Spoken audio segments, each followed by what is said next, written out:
Mes frères et sœurs, les grandes révolutions ne commencent pas par la masse. Ne commencent pas parce que tout le monde est d'accord sur une chose. Mais parce qu'une poignée de personnes ont réfléchi à contre-courant et se sont posées les vraies questions sur l'état du monde tel qu'il est. Le pays a connu Alexandre Adinabala, fondateur de la communauté Fepa Konza Memalam, père spirituel de tous les généraux que nous avons aujourd'hui. Fils spirituel de Tel Osborne, frère spirituel de Idaosa. Il s'appelait Alexandre Aïtidaba. Il était à l'est du Congo. Il avait la Bible en main dans un environnement catholique. Il a lu Marc 16, versets 15, 16, 17.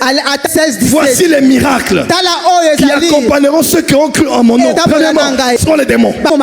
Ils parleront de nouvelles langues. Ils seront le même malade et seront guéris. Ils vont boire des breuvages mortels et aucun mal ne va les arriver. Il a posé la question à un religieux prêtre. Pourquoi on ne voit pas ça ici aujourd'hui? Parce qu'il a comparé l'église d'aujourd'hui avec la vérité de la Bible.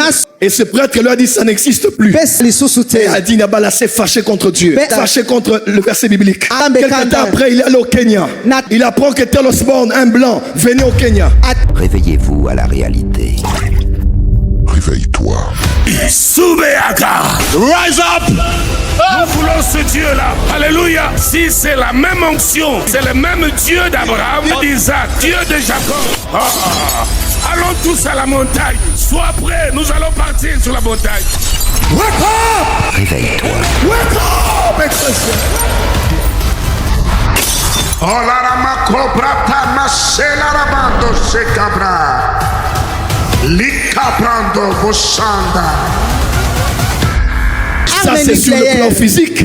Vous allez voir Poutine dire qu'il a une arme qui s'appelle Satan 2. Si la France ose, elle serait éradiquée de la carte du monde par la puissance nucléaire. Si le monde matériel, le monde de la matière peut avoir des armes si puissantes, chaque nation est en train de s'armer, de se réarmer à cause des enjeux qui arrivent. On ne peut plus utiliser la bombe atomique aujourd'hui parce qu'on n'utilise pas des anciennes armes pour une nouvelle guerre.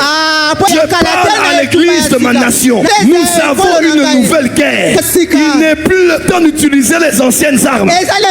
Dans cette Hanouka, nous vous donnons les armes ultra sophistiquées pour qu'en un seul coup, vous puissiez faire tomber la puissance des ténèbres. Ce que j'ai vu de la mort de ce jeune homme, j'ai réalisé ceci. Ces genres d'histoires ne doivent plus être le lot des enfants de Dieu. Et les enfants de Dieu actuellement doivent se positionner dans le monde des esprits avant d'aller plus loin. De quoi s'agit-il lorsqu'on parle du siècle des Lumières? Dieu merveilleux Saint-Esprit. Et pourquoi est-ce que je parle du nouveau siècle des Lumières? Parce que historiquement parlant, pour ceux qui le savent, lorsqu'on parle du siècle des Lumières, c'est une saison de l'histoire du monde connue même lorsqu'on est enseigné dans les cours d'histoire. Et ce siècle de lumière est appelé ainsi parce que entre le 17e et le 18e siècle, le monde a connu une grande révolution qui a fait en sorte qu'il y ait un avant ce siècle et un après ce siècle. La plupart de tout ce que nous avons aujourd'hui comme réalisation scientifique, comme découverte dans la chimie, dans la littérature et même dans l'organisation des sociétés, les chrétiens, on ne sait toujours pas, mais c'est issu de cette période-là entre le 17e et le 18e siècle. Qui connaît l'encyclopédie? Nous l'avons sur papier, nous l'avons aujourd'hui sur le net. Internet. Ce document qui est d'une grande richesse pour le monde a été initié par un homme qui s'appelait Denis Diderot. Denis Diderot et Jean-Laurent L'Alembert. Et ces deux hommes ont travaillé et nous ont donné cet ouvrage extraordinaire qui nous permet de connaître en profondeur les mots et les concepts. En 1751, Diderot disait ceci: et cet ouvrage produira sûrement avec le temps une révolution dans les esprits. Et j'espère que les tyrans, les oppresseurs, les fanatiques, les intolérants n'y gagneront pas. Nous aurons servi l'humanité. Il le disait parce que je vais expliquer progressivement. Avant le siècle des Lumières, le monde et surtout l'Europe vivaient dans une grande inégalité.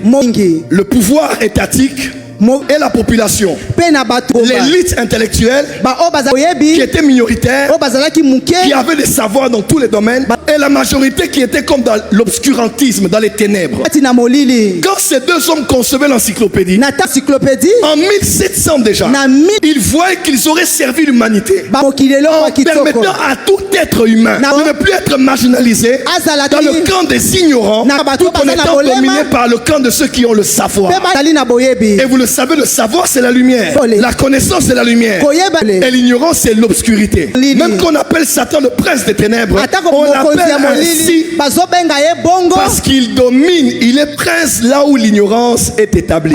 Il est écrit, mon peuple périt parce qu'il lui manque la connaissance. Si à ton voisin la connaissance, c'est la lumière. L'ignorance, c'est l'obscurité. Quelqu'un peut dire amen. Et ces hommes aujourd'hui ont éveillé les esprits. Tu n'as pas besoin d'aller à l'école. Tu peux tout apprendre substantiellement par le canal de l'encyclopédie. Autre chose, Emmanuel Kant, lui aussi a travaillé comme un philosophe, comme les penseurs qui ont été les élites de ce cycle de lumière. Ils faisaient ceci en son temps. Qu'est-ce que les lumières? Il disait que les lumières sont l'émancipation de l'homme de son immaturité dont il est lui-même responsable. L'immaturité est l'incapacité d'employer son entendement sans être guidé par autrui. Cette immaturité lui est imputable non pas sur le manque d'entendement, mais la résolution et le courage d'y avoir recours sans la conduite d'un autre en est la cause. Il voulait juste dire que celui qui est ignorant ou immature, il est parce que les responsabilités sont partagées. C'est tant celui qui l'a soumis à l'ignorance que lui qui n'a pas fait un effort pour connaître. Et il dit, aie le courage de te servir de ton propre entendement. Voilà donc la devise des Lumières. Alors c'est quoi le siècle de lumière? C'est un mouvement philosophique, culturel, intellectuel qui a travaillé pour éclairer l'humanité par la raison et le savoir. C'est à partir des conversations qu'ils ont eues sur la gestion de l'État, avec l'État qui dominait sur tout le monde de manière inégale. C'est à l'issue de leur questionnement, qu'on a eu après le concept citoyen. On nous appelle citoyens parce que des hommes ont dit on doit être des citoyens. C'est par eux qu'on a eu la séparation des pouvoirs. Celui qui a proposé cela s'appelle Montesquieu. Pouvoir législatif et judiciaire. C'est eux qui ont dit on ne peut pas laisser une portion des gens dominer sur tout le monde. Il faut aussi permettre au peuple d'avoir sa part dans la gestion de la cité. Et c'est avec eux-mêmes qu'est venue la Révolution française. Et même les États-Unis sont les États-Unis grâce au siècle des Lumières. Que devrais-je dire au sujet de la religion? À l'époque, l'Église catholique possédait la connaissance. Et puisque l'Église catholique était aussi un pouvoir étatique, il y avait une inégalité dans la société. Et on poussait les gens à réfléchir. Comment croire en Dieu mais ne pas être soumis par des hommes qui nous poussent à faire des choses qui sont hors des Écritures? L'Église catholique à l'époque n'avait que des élites qui faisaient les recherches scientifiques, un peu comme ayant l'exclusivité. Et on empêchait aux gens de faire des études par eux-mêmes, pour découvrir par eux-mêmes. Voyez avec moi, les hommes se sont levés pour qu'on change la manière dont l'homme est géré, tant par le religieux, politique, ou même par le scientifique. Il faut qu'on lui apporte la lumière. Il faut que l'homme puisse s'émanciper. Il faut que l'homme soit libre. Et à partir de leurs travaux, de différentes façons, ils voulaient redéfinir certains grands concepts. La politique, la gestion de la cité, la science et autres sont passés par un temps. Le monde est passé par un temps où la lumière a jailli en Europe. Et l'homme par lui-même a été émancipé. Mes frères et sœurs, les grandes révolutions ne commencent pas par la masse. Ne commencent pas parce que tout le monde est d'accord sur une chose. Mais parce qu'une poignée de personnes ont réfléchi à contre-courant. Et se sont posées les vraies questions sur l'état du monde tel qu'il est. Les grandes révolutions de civilisation se font parce que des hommes ont été éclairés avant d'éclairer les autres. Et quand ils étaient éclairés, on les prenait pour des fous. On ne les comprenait pas. Et eux voyaient le monde tel qu'il doit devenir. Ils étaient illuminés. Et ils ont illuminé l'Europe. Ils ont illuminé notre civilisation. Fais comme ça. Pays a connu Alexandre Adinabala, fondateur de la communauté Fepakonza Memalam, père spirituel de tous les généraux que nous avons aujourd'hui. Père spirituel de Tumba Shaouma, mère spirituelle de Mwamambou Charlotte Bopéa. Et Maman Bopéa, mère dans la foi du prophète Joël Francis. Histoire. Fils spirituel de Tel Osborne, frère spirituel de Idaosa. Il s'appelait Alexandre Aïtidaba. Il était à l'est du Congo. Il avait la Bible en main dans un environnement catholique. Il a lu Marc 16, versets 15, 16, 17. Voici les miracles qui accompagneront ceux qui ont cru en mon nom. Ils chasseront les démons.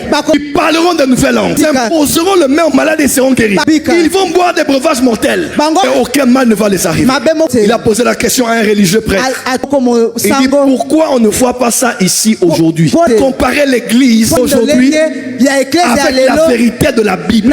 Le prêtre lui a dit ça n'existe plus. Adi Nabala s'est fâché contre Dieu. Il s'est fâché contre le verset biblique. Quelques temps après, il est allé au Kenya. Il arrive au Kenya. Donc Tel Osborne, un blanc, venait au Kenya. Thème de la croisade. Christ est le même hier, aujourd'hui, éternellement. Lui c'est faux. Ce livre-là est faux. Les miracles n'auront plus lieu.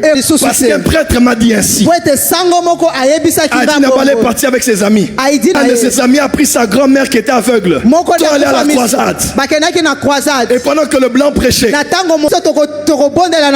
Nabala a dit voilà, on verra là où Jésus va opérer un miracle ici. Si la grand-mère sera guérie, on ne sera pas, on va aller saccager le podium et détruire la croisade. Parce que c'est une religion de colonialisme. Et la Bible n'est pas la vérité. Et pendant qu'Osborne prêchait, il parlait de Jésus. Il élevait Jésus.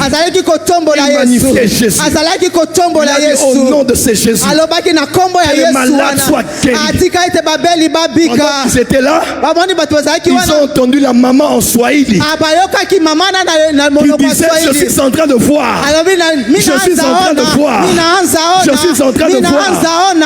Tous ont donné leur vie à Jésus. Et Adi Nabala s'est converti. Et Adi Nabala a amené la révolution. Des signes, des prodiges et des miracles. Même dans les églises pentecôtistes.